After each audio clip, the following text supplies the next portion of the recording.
Where do people live in the Pacific Northwest? And so we have some particular patterns. First off, we have to point to key cities. We have Vancouver up in Canada, Seattle and its sister city Tacoma, and Portland in the capital of Oregon, Salem. So we have this essentially chain of cities right through here.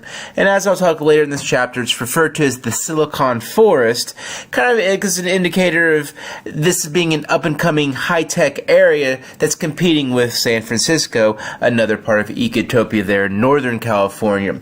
So where do people live in the Pacific Northwest? So let's begin with Vancouver. And so we see this particular area, the Fraser Lowland.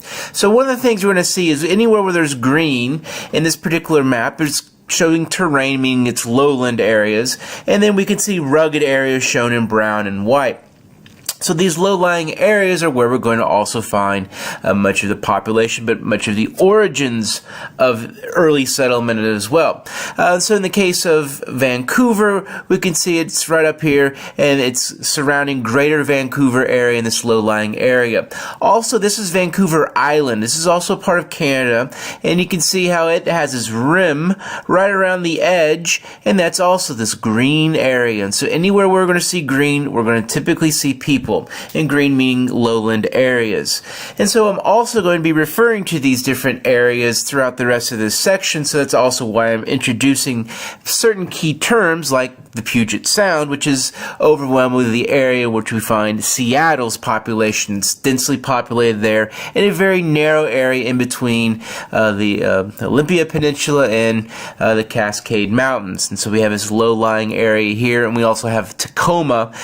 So if you ever fly into Seattle, it's the SeaTac Airport because Seattle, Tacoma are the two main cities there. And essentially it works its way down. It's pretty much this chain of population until we eventually get to actually Vancouver. There's Vancouver here along the border of Washington and Oregon, but we have the city of Portland, and it's got kind of this cluster here, this particular area, and it's another low-lying area. This is an alluvial plain. We saw this earlier in the Mississippi River Valley, very similar feature, so subsequently we're going to find a lot of agriculture here and a lot of settlement over time. And so the early origins of a lot of the settlement, the Oregon Trail, for example, something that maybe you've heard about in K through 12, a lot of them went to this particular valley over time and settled, particularly from New England. Came here and settled and still have a lot of descendants from New England, so you see a lot of similarities.